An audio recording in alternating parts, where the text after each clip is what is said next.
एक धमाका जिसने पूरे शहर को कर दिया तबाह और पूरे देश को कर दिया बदहाल। लेबनान की राजधानी बेरूत में पिछले साल हुए विनाशकारी ब्लास्ट ने पहले से ही जूझ रहे लेबनान को कई सालों और पीछे धकेल दिया। ब्लास्ट में सैकड़ों मारे गए, हजारों घायल हुए और संपत्ति का इतना नुकसान हुआ जिसकी कल्पना भी नहीं की जा सकती है। आज खबर स्टोरी में बात करेंगे कि एक साल बाद कैसा है लेबनान का हाल।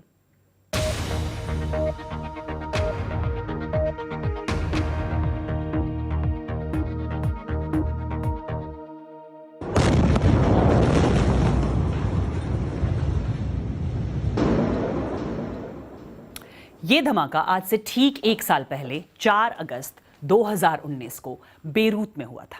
इस ब्लास्ट ने लगभग पूरे शहर को तबाह कर दिया था और पहले से कई चुनौतियों से जूझता लेबनान टूटने के कगार पर पहुंच गया। इस देश की दिक्कतों को समझने से पहले ये जानते हैं कि लेबनान है कहां।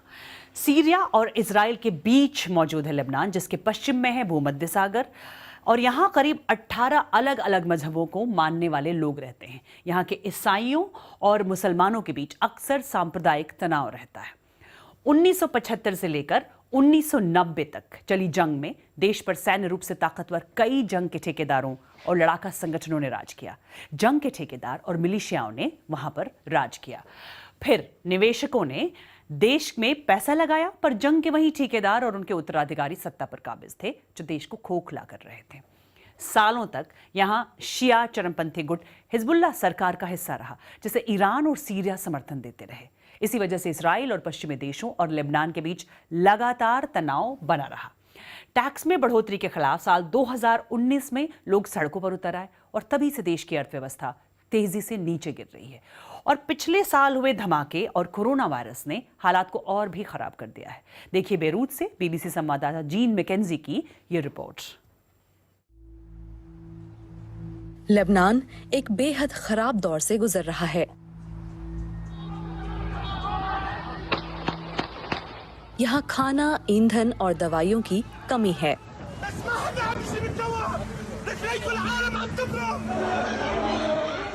देश की मुद्रा जैसे जैसे गिर रही है, लोगों का सब कुछ खोता जा रहा है। जरा सोचिए कैसा होगा अपने ही देश के शरणार्थी कैंपों में रहना। कई लेबनान वासी ऐसा करने के लिए मजबूर हैं। बसाम कभी टैक्सी ड्राइवर थे, पर नौकरी जाने के बाद वो यहाँ आ गए। मैं किराया नहीं चुका सकता और ना ही मेरे पास खाने पीने के पैसे हैं। मेरे पास 2 ही विकल्प थे, या तो सड़कों पर रहूं या इन्हें यहाँ ले आऊं। अब लगता है शायद सड़क पर रहना बेहतर था।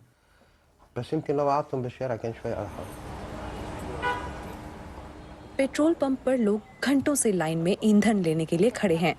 देश में बिजली कटौती होती है जो शायद 24 घंटे तक जारी रह सकती है।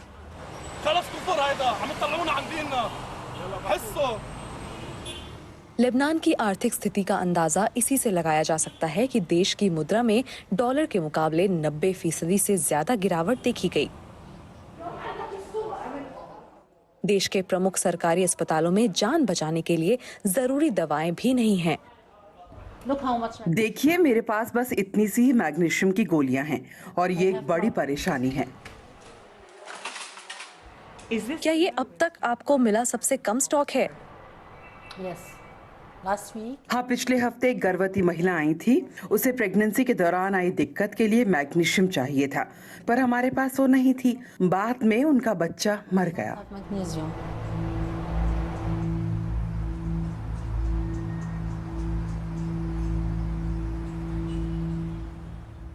पिछले साल हुए धमाके के एक साल बाद भी बेरूत शहर की हालत नहीं सुधरी।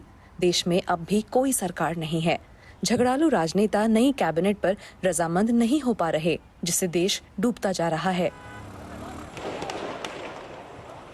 सड़कों पर लोगों का गुस्सा उमड़ रहा है। ये कुछ दिनों पहले की तस्वीर है।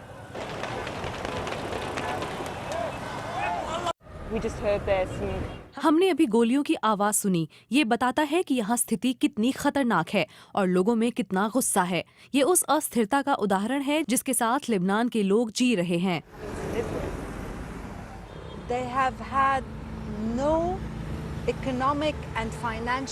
यहाँ दशकों से कोई आर्थिक और वित्तीय रणनीति नहीं है। और इसी का नतीजा है कि हम आज इस स्थिति में पहुंच गए हैं। structurally leading us to this point. Why are people not पर पहले की तरह लोगों की भीड़ सड़कों पर क्यों नहीं दिख रही? on the streets? The Lebanese people are Lebanon के लोगों की हालत ठीक नहीं है, हमें ये समझना चाहिए। wet. सालों से लेबनान टूटने की कगार पर खड़ा है। वो और बुरे हालत नहीं झेल सकता। दिन ढल चुका है।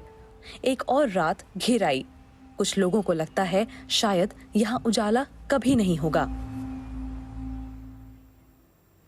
और आज लेबनान में पिछले साल हुए धमाके में मारे गए लोगों के लिए शोक प्रकट किया गया। जान गंवाने वाले लोगों को वहां पर श्रद्धांजलि दी गई। आज एक साल बाद वहां गम के साथ गुस्सा भी दिखा, क्योंकि इस ब्लास्ट के गुनहगारों का पता नहीं चला है अभी तक। इस बीच लेबनान की मदद कर रहे फ्रांस के राष्ट्रपति इमैनुअल मैक्रोन ने कहा है कि लेबनान की जनता अपने नेताओं से जवाब चाहती है। तो अब बिना सरकार वाले लेबनान का क्या होगा, जो एक बहुत ही बुरे आर्थिक दौर से गुजर रहा है। बीबीसी मॉनिटरिंग के हेशिम शाविश बता रहे हैं कि कैसे लेबनान को फिर से पटरी पर लाया जा सकता है। As Lebanon commemorates 1 year since the devastating explosion at Beirut port, the country is once again... Lebanon ने आज पिछले साल हुए धमाके में मारे गए लोगों को याद किया। साथ ही एक बार फिर दुनिया का ध्यान लेबनान की राजनीतिक और आर्थिक हालत पर केंद्रित हो गया।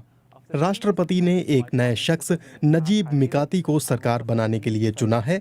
इनसे पहले साद हरीरी और मुस्तफ़ा अदीब को चुना गया था, पर वो सफल नहीं हो पाए। देश में दबदबे वाली राजनीतिक ताकतों को नई सरकार के लिए राजी करना एक बड़ी दिक्कत है, और उससे भी ज्यादा बड़ी दिक्कत है लेबनान की राजनीति में आसपास के देशों का दखल, जैसे सऊदी अरब और ईरान। प्रधानमंत्री पद के लिए चुने गए मिकाती के पास एक बहुत ही मुश्किल काम है, विपक्षी राजनीतिक ताकतों को एक तय समय में एक साथ लाना। लेबनान में पिछले अगस्त से यानी एक साल से कोई सरकार नहीं है।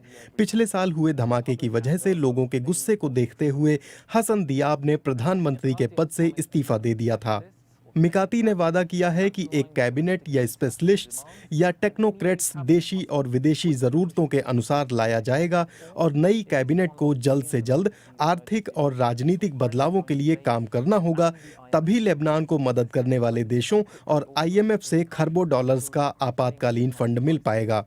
ऐसा तेजी से करना जरूरी है, क्योंकि देश 1850 के दशक के बाद से एक बहुत बुरे दौर से गुजर रहा है। विदेशी मुद्रा की कमी है, महंगाई आसमान छू रही है, बैंकों पर सख्ती है जिससे आम लोग पैसा नहीं निकाल पा रहे हैं। पेट्रोल, दवाइयाँ, गरीबी, बेरोजगारी और बिजली कटौती इस वक्त सबसे ज्यादा है। कोरोना वायरस ने हालात और बिगाड़ दिए हैं। hasn't helped either, further impacting the situation and contributing to Lebanon's brain drain.